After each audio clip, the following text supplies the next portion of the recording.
Web3 Expo in Las Vegas and DevCon in Bogotá, Colombia. It was the best of times. It was the worst of times. It was the age of wisdom. It was the age of foolishness. It was the epoch of belief. It was the epoch of incredulity. It was the season of light. It was the season of darkness. It was the spring of hope. It was the winter of despair. We had everything before us. We had nothing before us. We were all going direct to heaven, and we were all going direct the other way. Charles Dickens, A Tale of Two Conferences. I mean, of two cities. We're going to talk in this video about DevCon and Web3 Expo and the huge contrast and similarities between these recent conferences that overlapped in 2022. Let's do it.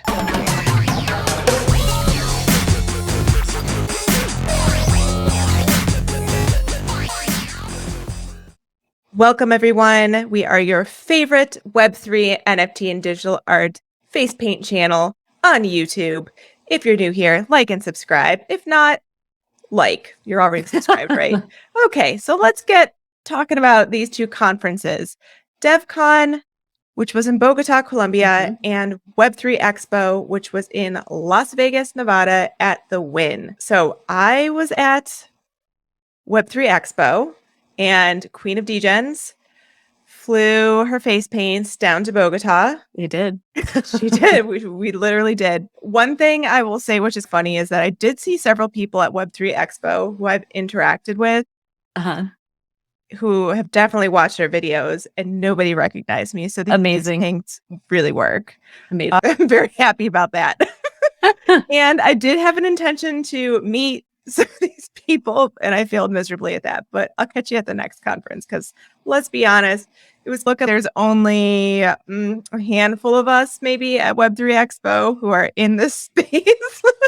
And we're going to keep running into each other for a while, because the number of believers in Web3 right now looks very dismal on the retail side, right? Yeah. Okay, so let's start there. Web3 Expo, the conference was really more tailored towards, I would say, investors and people wanting to pitch their projects to people who are interested in learning about Web3. So, as you can imagine, with the current state of affairs in terms of crypto winter and the NFT bubble pop, it was not in very high attendance. I don't know if that's because they sold a lot of tickets or gave them out to NFT collabs with different communities, and people signed up for them and then they just didn't show up.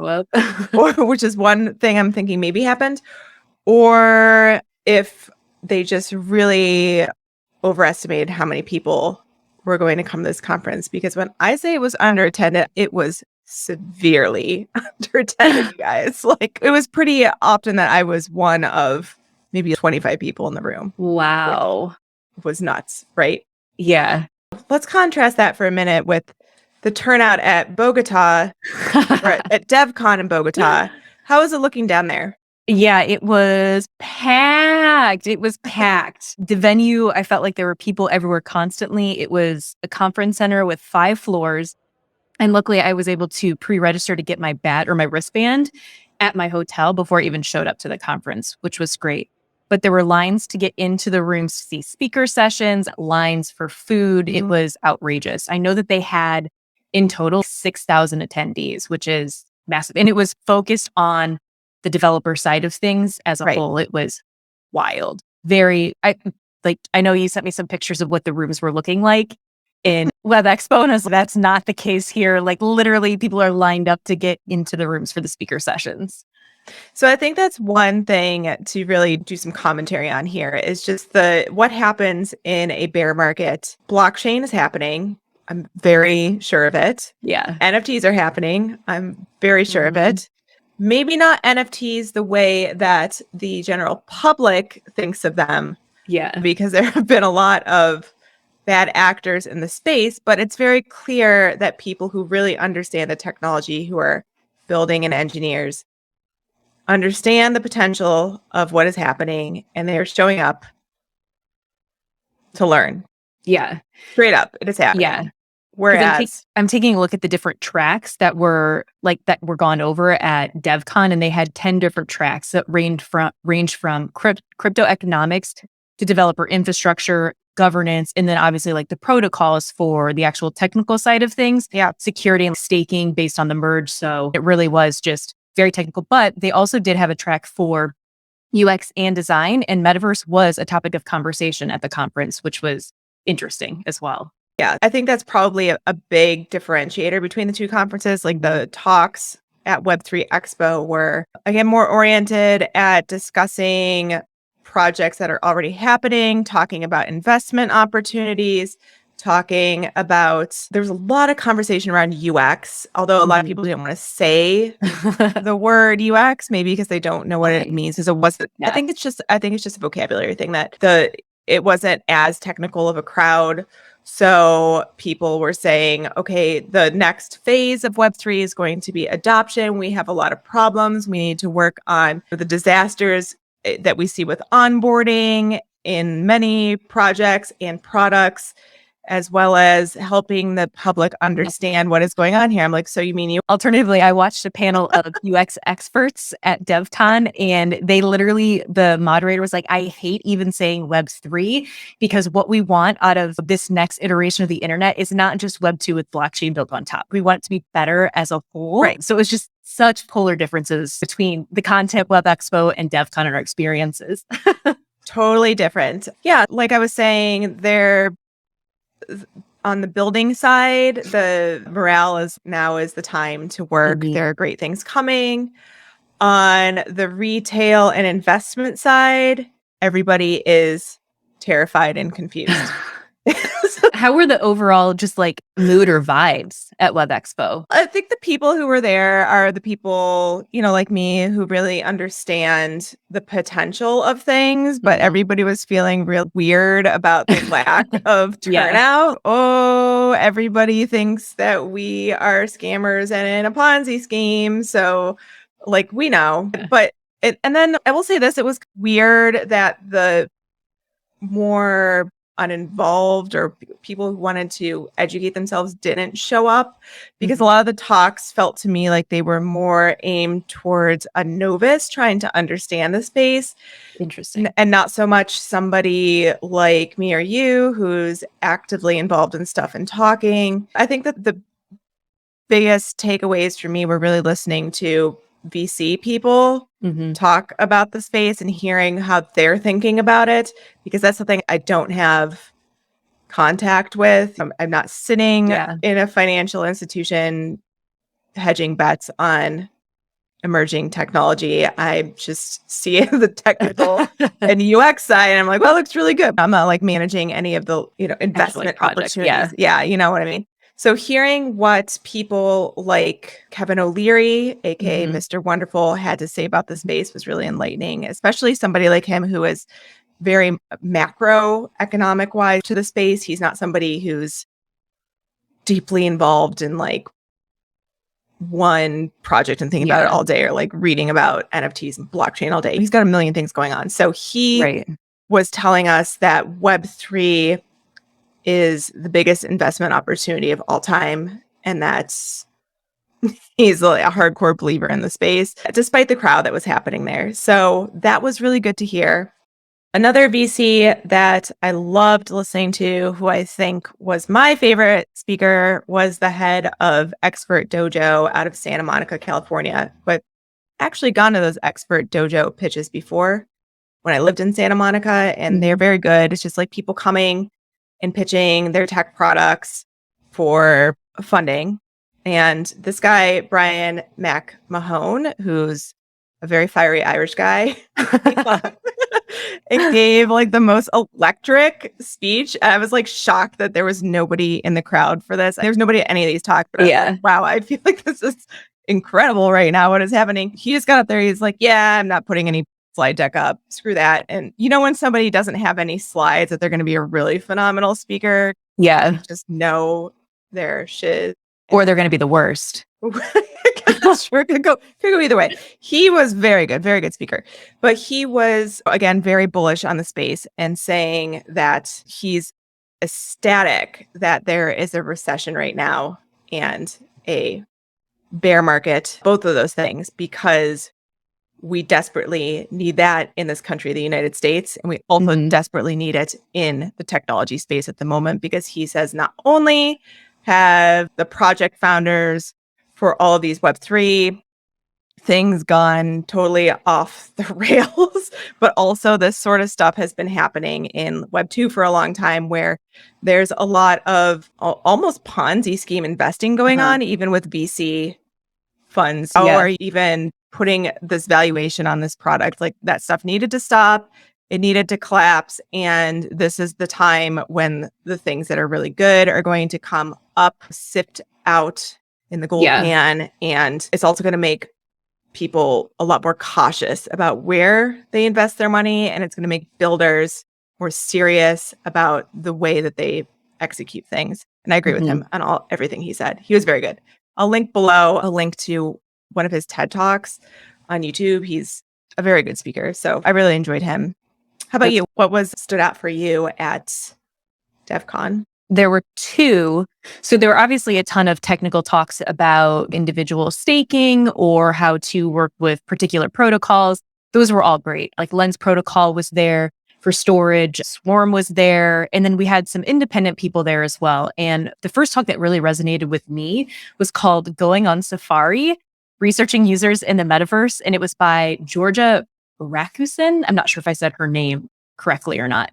But she introduced me to the concept of netnography, which is a research methodology where it's like you're informed by the self-awareness of yourself as the researcher. Now, of course, there's a bunch of other things that go into this, but she basically told her story of being a researcher and then getting into the metaverse space and interacting in different types of metaverses and how she approached research from that standpoint. And so it was really interesting. She had such an amazing sense of humor to her because she legit read journal entries like after she'd been in a metaverse and was like reflecting on it and how it informed her research.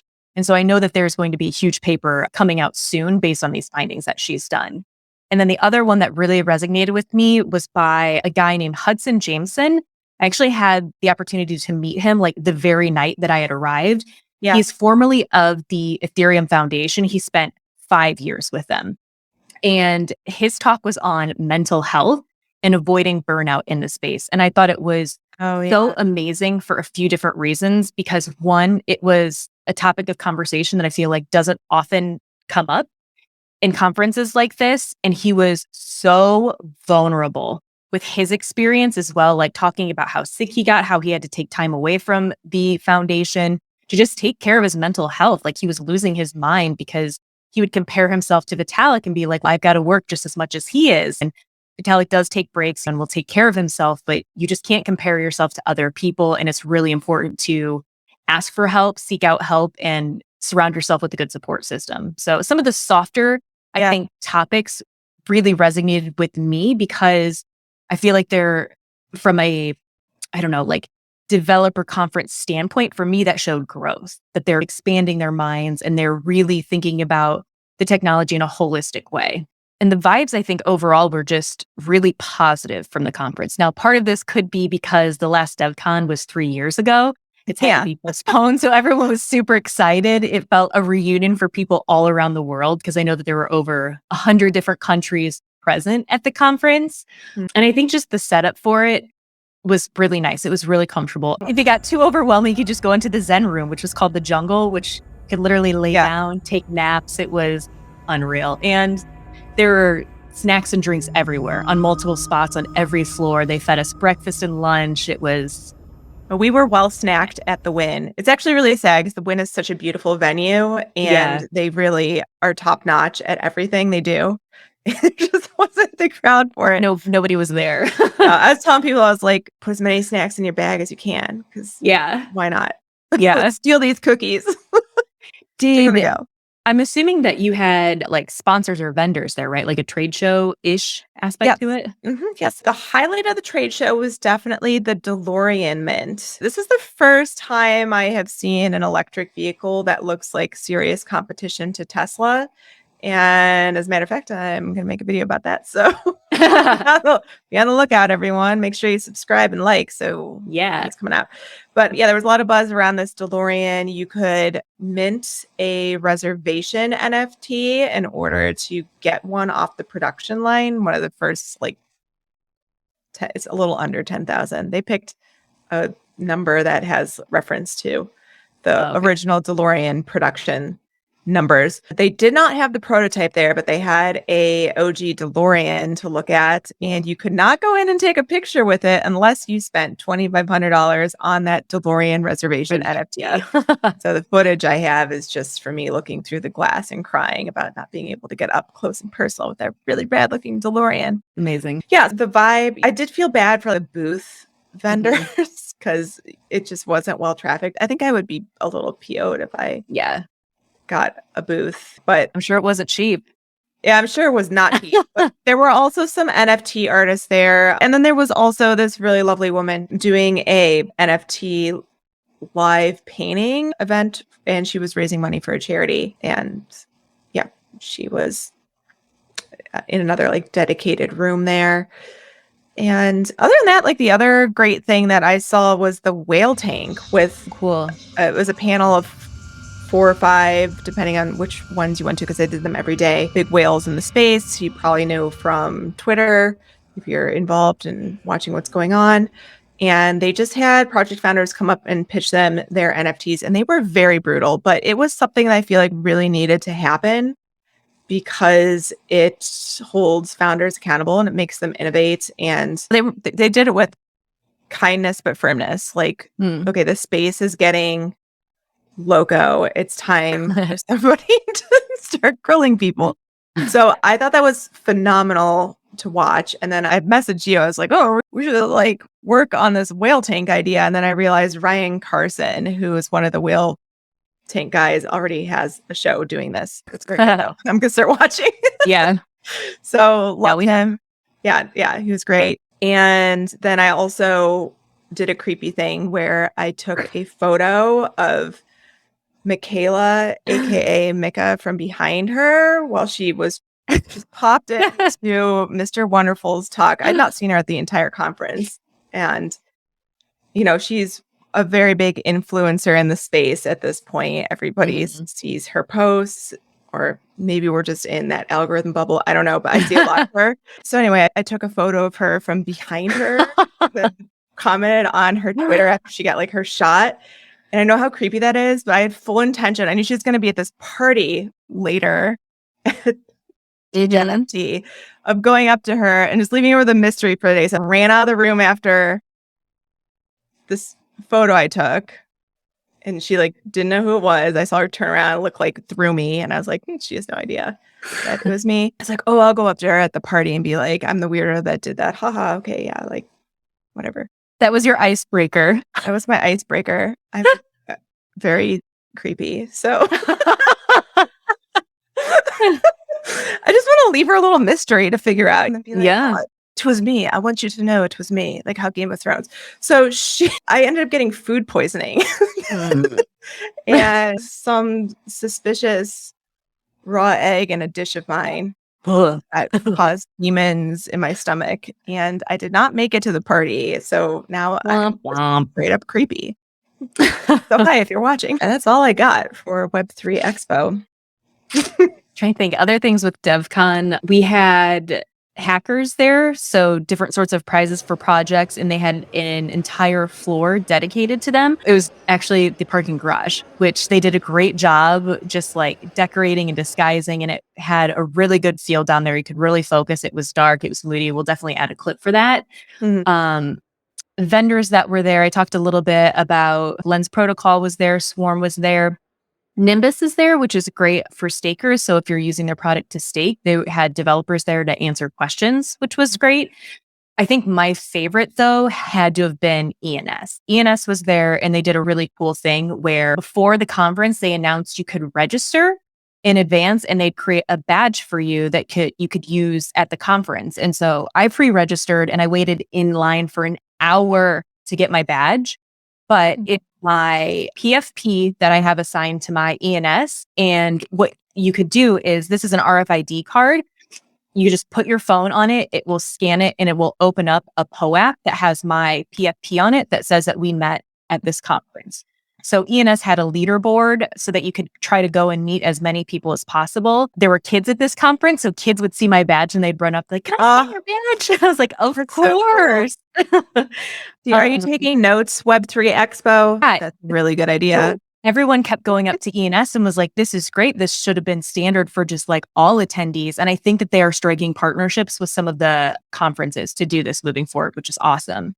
And then they had a tall promotional banner that they had printed out.